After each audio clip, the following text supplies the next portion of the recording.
U.S. National Security Advisor John Bolton. Ambassador Bolton, you mentioned that in Putin's mind, and Americans, for some reason, love so much to read Putin's mind. So I will rely on your capacity to do that, because we, the Russians, don't always succeed in that. Do you think the Ukrainian state will continue to exist after Russia fulfills its objectives in Ukraine, its military objectives? Well, we don't know what the military objectives are, but I think the Ukrainian state can certainly exist in exile, even in the worst of circumstances, as governments did in World War II after the Nazi occupation. And I think that's something that Putin and his advisors should have considered before they began this operation. But I don't see how, at this point, the Russian military can really expect to take control of the entire country. I think that's beyond their grasp. Maybe that's also beyond their aspiration, because the Kremlin has never pronounced that to be its objectives. All it said. Well, it hasn't said what its objectives are, but it's attacked the capital city. No. It did say that the objective number one was demilitarization and taking out Ukraine's military infrastructure, and the second objective was what he called denazification. That is the elimination of far-right militia groups in Ukraine. But let's talk about total pretext, as we know. Those were made up objectives. Of course, you know the best. Mr. Bolton, you know, how many times did the United States attack foreign lands on false pretexts? Innumerable times, but yet... 0 times, as far as I know. Of course, especially the second invasion of Iraq. Yeah, the chemical weapons, and we all remember that. But anyway, you said that the Russian the Russian military effort is now bogged down, to the surprise of many Western analysts. And I wonder if this surprise of Western analysts rose out of the very different ways in which the Russians and the Americans fight their wars. The Russians relying far more on the manpower, and the Americans relying far more on the heavy artillery. Well, let's go back to Iraq's chemical weapons. You know who also believed that Iraq had chemical weapons? The United Nations, because Iraq itself had declared those chemical weapons after the first Gulf War and never showed them. So now you are hiding behind the facade of the United Nations. That wasn't never a strong point in your career. You were never a big fan of that organization. I thought it might be impressive to you. The issue now is not the different styles of warfare that countries engage in, although the Russian style is going to cost it in casualties, sadly for Russia, going forward, and the families that will suffer as a result from it. It's whether completely unprovoked aggression is acceptable, and the answer is that it's not. So this is something that Russia is going to pay a heavy price for. The tragedy, though, I think, is that the U.S. failed to deter it to begin with. But that's not going to lessen the price for Russia. I actually agree with you that the Russians are taking upon themselves a risk of higher military casualties, precisely because they have an objective of limiting civilian death toll, and there is a very understandable tactical. Certainly not doing a very good job of that. They're actually doing that a pretty good job. And if you compare the casualties in the first few weeks of, let's say, the Iraqi offensive and the Ukrainian offensive, it's incomparable. You cannot even compare that. That's true. That's true. There are substantially greater civilian casualties in Ukraine. No, you're actually lying. You are lying here, because according to the UN, in the 4 weeks of the Ukrainian campaign, around 800 people were killed. If we compare that to the first 6 weeks of the shock and awe operation, it was around 7,400 civilians killed. Those are official figures, and we are not even talking about how those official figures were achieved. But coming back to the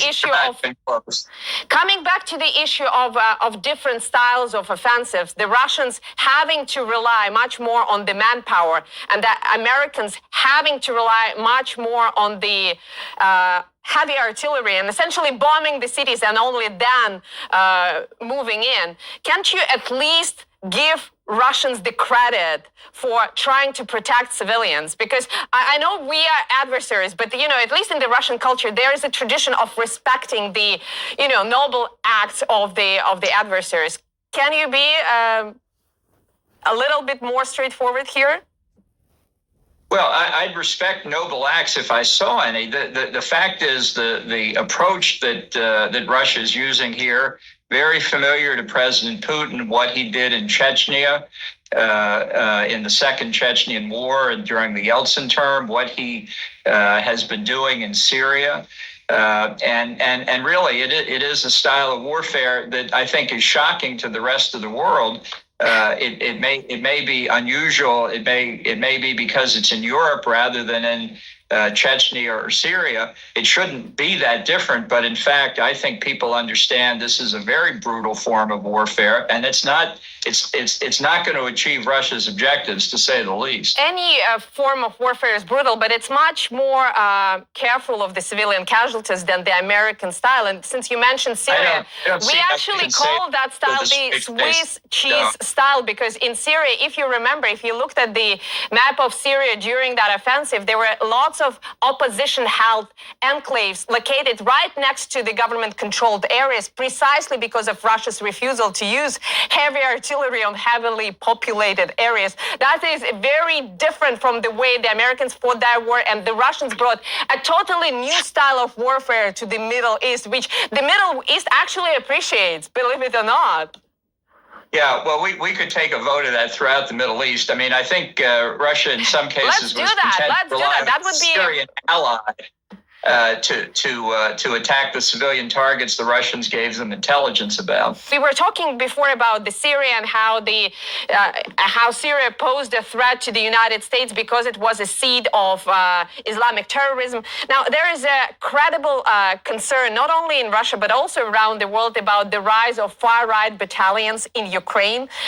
Ukraine, that according to America's own experts, has been used as a training ground for far-right militia from around the world. And the forces that President Zelensky, despite his 3 years in office, not being able to control. Is that a legitimate threat as far as you're concerned? Well, American legislation forbids any assistance that we give to Ukraine going into any terrorist hands, right, left, or anywhere else.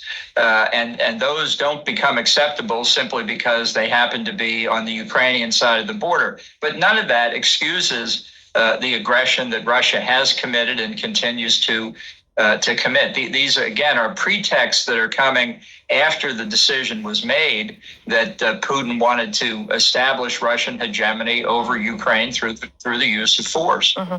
Well, you mentioned that it's pretexts that only appeared after the launch of this offensive, and I want to give you some figures from the Time magazine article last year, which cited that 17,000 foreign fighters have come to Ukraine over the last 6 years from over 50 countries. Some of them were associated with terrorist attacks in the West, including the one in Christchurch, New Zealand, where 51 people were killed.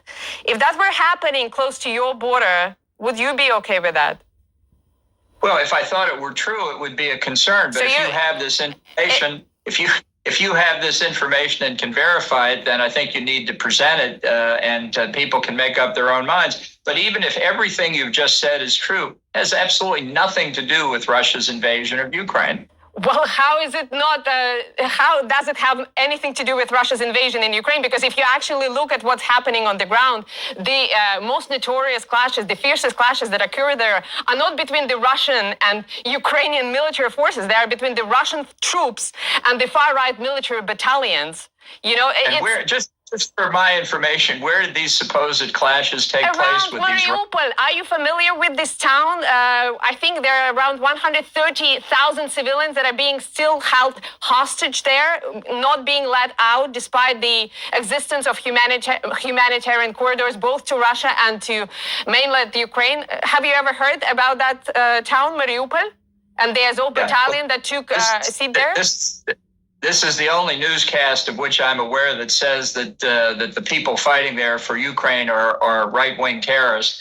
And I think that's something you really need to consider. Everything we see and independent Western press observers believe believe that this is the Ukrainian army making a very heroic stand against overwhelming force. It has nothing to do with right-wing terrorists. Now, let's talk about how this may end. You advocated for the harshest possible sanctions against Russia, a Ronald Reagan type of response, which would combine a firm stance and support for Russia's opposition. What can possibly be achieved through that? Well, I think this is really up to the Russian people now. I don't know that anything will necessarily take place during the course of the war, but I think a lot of Russians are voting with their feet, leaving the country, and expressing their concerns. We've seen some real acts of bravery inside Russia, and at one point we could find out what Russians really think if they'd actually have a free and fair election. Mm-hmm. Can I ask you one more question about the reaction of China? Because many analysts, both in the East and in the West, agree that China's position would be crucial in determining how much pain Russia suffers in the face of Western sanctions. And it's evident from the latest call between President Biden. You wish, I'm sure you were President Bolton. But the recent call between President Biden and President Xi, that it seems that the U.S. main means of dissuasion now are threats, sticks, rather than carrots or any form of positive reinforcement. Do you think Beijing will find it appealing or threatening enough to comply with Washington? Well, I think China is a threat in and of itself to the United States and the West as a whole. And the question of how to deal with China is going to be a huge subject of debate. I don't know whether these telephone calls from President Biden will dissuade China or not, but I think China is going to need to think about this, because if they have designs on free places like Taiwan and others in the Indo-Pacific, they need to recognize that there's a stronger and stronger view in the United States. We will not accept this. Well, there may be a stronger and stronger view, but the tools in your toolbox seem to be rather limited. In fact, I've heard a number of analysts suggest that the most opportune time for Beijing to assume full control of Taiwan would rise right after the end of the Russian operation in Ukraine, because the American ability to hit Beijing with sanctions would be at its minimum. Do you think that will come to pass? Well, I think China would be making a huge mistake if they drew that conclusion, that's for sure. And in terms of the policy of the United States, if you think it's tough under Joe Biden, wait until we get an administration that whose views are closer to mine. Well, God help us at that time, Ambassador Bolton. But we have to leave it here at this point. When you come to office, I will request that interview again. But for the time being, thank you very much for your perspective. Glad to give it. And thank you for watching. Hope to see you again next week on Worlds Apart.